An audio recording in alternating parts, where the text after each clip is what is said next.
भारत साहस और पराक्रम की भूमि रहा है। हमारे यहाँ योद्धा पैदा हुए हैं और हमेशा उन्होंने अपने पराक्रम के जरिए देश की रक्षा की और दुश्मनों के दांत खट्टे किए। इसी का प्रतीक है ये राष्ट्रीय शहीद स्मारक, जो कि नया बनकर तैयार हुआ है इंडिया गेट के बिल्कुल सामने। इंडिया गेट अपने आप में पराक्रम का प्रतीक है, जिसमें हमारे सैनिकों के बलिदान की पूरी कहानी है। और इसी तरह से ये शहीद स्मारक यहाँ पर बना हुआ है। पहले आपको इसकी तस्वीरें दिखा देते हैं और उसके बाद आपको पराक्रम और साहस की पूरी कहानी भी हम बताएंगे। आप देख सकते हैं कि अमर जवान ज्योति आपके सामने इस वक्त दिखाई दे रही है। वही अमर जवान ज्योति जिसकी लपटों को देख करके हर भारतीय का खून खोलने लगता है, उसमें पराक्रम दौड़ने लगता है। ये वो अमर जवान ज्योति हैं, क्योंकि ये हमारे शहीदों की शान में, उनके सम्मान में 24 घंटे यहाँ पर प्रदीप्त रहती है, प्रज्वलित रहती है। तो आपको एक चीज़ दिखाना चाहूँगा। ये जो आपको सामने दिखाई दे रहा है, ये दृश्य अपने आप में रोंगटे खड़े कर देने वाला है। दरअसल 1947 के बाद से जितने भी युद्ध हुए, उन युद्धों में हमारे रणबांकुरों ने देश की आज़ादी के लिए बलिदान दिया।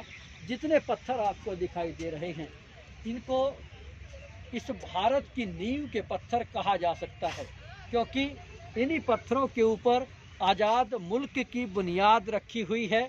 और इन्हीं के कारण मुल्क जो है वो हिफाजत उसकी हो पाई है, और देश की हिफाजत के लिए हमारे जवानों ने बलिदान दिया। ये तमाम जो पत्थर यहाँ पर आपको दिखाई दे रहे हैं, इसको ऐसा देखने से प्रतीत होता है कि यही इस देश की, इस लोकतंत्र की, इस हिंदुस्तान की बुनियाद है। क्योंकि ये एक एक पत्थर, ये कहा जा सकता है कि इस राष्ट्र की नींव, इस राष्ट्र की बुनियाद इन्हीं की बदौलत है।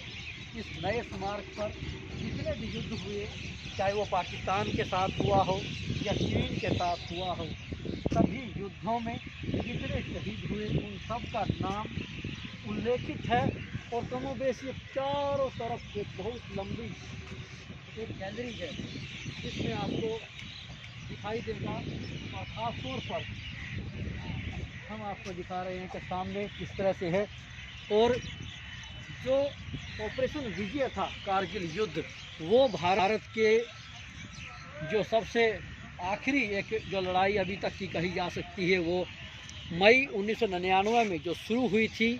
इसमें 1500 पाकिस्तानी सैनिकों ने कश्मीर और लद्दाख के बीच जो संपर्क था वो तोड़ने के उद्देश्य से भारत के कारगिल और जम्मू कश्मीर क्षेत्र में घुसपैठ की थी। पाकिस्तान की शुरू से आदत रही है कि वो चोरी छिपे पीठ के पीछे भारत के वार करता है, और कारगिल में भी ऐसा ही हुआ।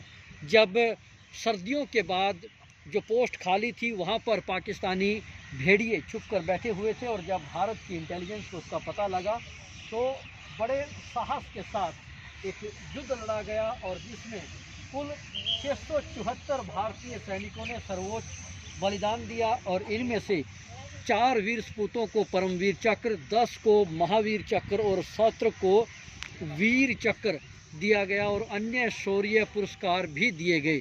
तो आप देख सकते हैं कि ये तमाम जो शहीद हुए हैं, ये सब उनका उल्लेख यहाँ पर दिखाई दे रहा है। उन सब के नाम, उनका नंबर और उनकी रेजिमेंट, ज़्यादातर सिख रेजिमेंट, जाट रेजिमेंट, इसी तरह से तमाम अलग अलग रेजिमेंट के जो जवान शहीद हुए थे, उन सब का इसमें उल्लेख है।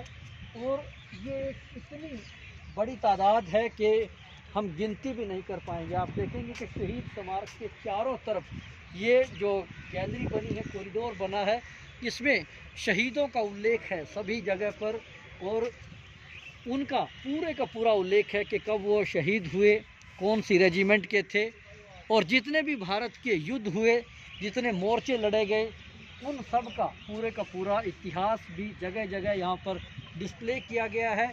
और आप सामने देखेंगे कि वायुसेना, थल सेना और जल सेना के झंडे, और उनके साथ लहराता ये तिरंगा झंडा, और साथ में राष्ट्र की बुनियाद के तौर पर शहीदों की ये पट्टिकाएं इस बात की गवाह देती हैं कि भारत को कोई भी लाल आँख से देख नहीं सकता, भारत की अस्मिता अखंडता के ऊपर कोई वार कर नहीं सकता, क्योंकि हमारे रणबांकुरे, हमारे वीर जवान, उनका साहस, उनका पराक्रम भारत को पूरी तरह से महफूज रखेगा और ये इस बात का गवाह है।